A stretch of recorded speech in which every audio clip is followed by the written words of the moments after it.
প্রত্যেক বছর আমি ফাতেমার জন্মদিন করলেও এবার আমার মেয়ের জন্মদিনটা আমি করি নাই, কারণ তার বাবা এসব পছন্দ করে না, তার জন্য এবার করা হয় নাই।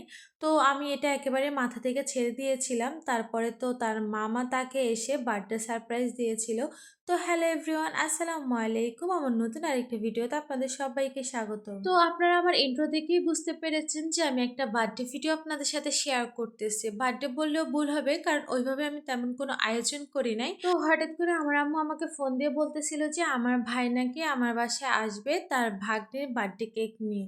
পরে আমি বলতেছিলাম যে থাক, আসার দরকার নাই। কিন্তু এটা নিয়ে আমার ভাইয়ের মনে একটু নাদুস কুদুস অবস্থা ছিল যে সে বাড়িতে আছে, তার ভাগ্নের বার্থডে হবে না, সেটা কি হয়? পরে আম্মু আমাকে বলতেছিল যে তার নাতি নাকি মন খারাপ থাকবে কেক খেতে না পারলে। তো পরে আর কি করার, তো ওর মামা যেহেতু আসবে ভাবলাম যে ওর জন্য একটু পায়েস রান্না করব। যেহেতু ফাতেমার বার্থডে, তো ওর মামার বার্থডের দিন আমি একটু ওকে পায়েস রান্না করে খাইয়েছিলাম। তো আমার মেয়ে বলতেছিল যে মামার বার্থডেতে তুমি পায়েস রান্না করেছো, তাহলে আমার বার্থডেতে কেন করো না? তার জন্য ফ্রিজে দুধ ছিল, আমি দুধ নামিয়ে আমি ভাবতেছিলাম যে দুধটা গলতে গলতে হয়তো তারা চলেও আসবে, এই জন্য আমি বোতলটা কেটে, আপনারা দেখেছেন যে আমি পায়েসটা রান্না করেছিলাম। তারপরে বাসায় কিছু ফল ছিল, ওদের জন্য ফল কেটে নিয়েছিলাম। তো ফাইনালি তারা চলে আসছে ফাতেমার বার্থডে কেক নিয়ে। আর এই কেকটা কিন্তু একেবারে হোমমেড ছিল। আর হোমমেড কেকগুলা কিন্তু খেতে অনেক বেশি মজা। যারা হোমমেড কেক পছন্দ করে একমাত্র তারাই বলতে পারবে। আর দোকানের কেকগুলোর থেকে কিন্তু হোমমেড কেকগুলোর দাম একটু বেশিই থাকে। তো যারা হোমমেড কেক পছন্দ করে সেটা একমাত্র তারাই বলতে পারবে যে এটার প্রাইস কেমন পড়ে। তারপরে হচ্ছে আমার ভাই আমার জন্য নিজের হাতে বিরিয়ানি রান্না করে এনেছে। শুধু আমার জন্য বললেও ভুল হবে, সে কিন্তু বাড়ির সবার জন্য বিরিয়ানি রান্না করেছে।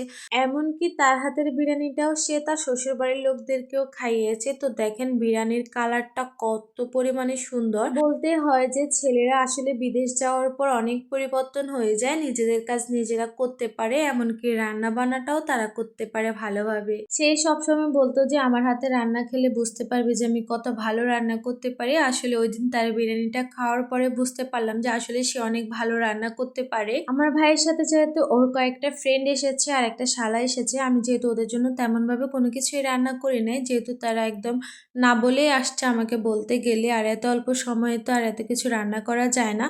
তো আম্মু যেহেতু আমাকে বিরিয়ানিটা দিয়ে দিয়েছে, তো ভাবলাম যে ওদেরকেও আমি একটু দেই। আসলে সত্যি কথা বলতে আমি ওদের জন্য রান্না বান্না করবোই বা কি, যেহেতু আমার ছোট একটা বাবু আছে, ওকে নিয়ে আসলে আমি তেমন ভাবে কোনো কিছু করতে পারি না। আমি চাইলেও পারি না, কারণ আমার অনেক বেশি কষ্ট হয়ে যায়। তো যাই হোক, আর ওর মামারা দেখেন ওর বার্থডেটা কিভাবে সেলিব্রেট করতেছে। ওরা আমার মেয়ের জন্য কেক আনছে ঠিকই, কিন্তু একটা ছুরিও তারা আনতে পারে না, কারণ কি তাদের মনে ছিল না। তাই আমি আমার কিচেন রুমে যে ছুরিটা আমি ব্যবহার করি সেটা দিয়েছি তাদেরকে কেক কাটার জন্য।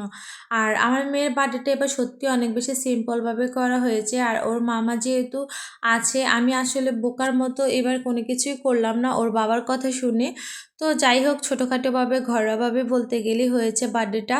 তারপরে হচ্ছে আমি সবার জন্য পায়েস রান্না করেছিলাম, আর এটা দিতে আমি একেবারে ভুলে গিয়েছিলাম। তারপরেও সব কিছু শেষে আমি বলবো যে আমার মেয়েটা যে খুশি হয়েছে এটাই অনেক, কারণ আমার মেয়ে কেক এত পছন্দ করে তাকে মাসে একটা হলেও আমার কেক খাওয়াতে হয়।